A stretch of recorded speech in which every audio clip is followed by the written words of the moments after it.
আসসালামু আলাইকুম, কেমন আছেন সবাই? কমেন্টে জানাবেন। আজকে আমি নতুন একটা ভিডিও নিয়ে হাজির হলাম। পূর্বের একটি ভিডিওতে দেখিয়েছিলাম আমার ছাগলের বাচ্চা প্রসব করেছে, কিন্তু দুধ খেতে দেয় না।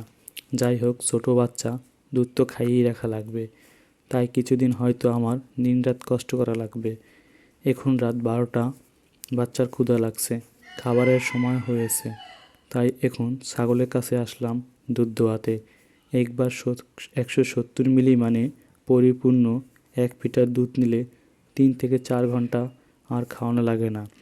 আর দুধ খাওয়াতে হয় ফিটারে ভরে, আর বাচ্চা ফিটারে খায় ভালো। এখনও নিচে থেকে মুখে নিতে পারে না ফিটারের নিপেল, তাই ধরে মুখে প্রবেশ করিয়ে দিতে হয়। যেহেতু শীতের দিন, তাই বাচ্চাকে খুব যত্ন নিতে হয়। রাতে ট্রে করে ঘরের মধ্যে রাখি, সুন্দর করে পাটের বস্তা দিয়ে ঢেকে রাখি, যাতে করে শরীর গরম থাকে, কারণ ঠান্ডা লাগলে বাচ্চাকে কষ্ট হবে। তাই যথেষ্ট বাচ্চাকে সেফ রাখি। মা ছাগলটির কী যেন হয়েছে বুঝতে পারতেছি না। খাবার খাচ্ছে না, চুপচাপ দাঁড়িয়ে থাকে।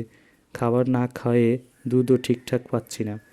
আশা করি হয়তো ছাগলের সমস্যা বুঝতে পারবো। সবাই দোয়া করবেন যাতে মা ছাগলটি সুস্থ হয়ে যায়। যারা আমার ভিডিও দেখছেন তাদেরকে অসংখ্য ধন্যবাদ।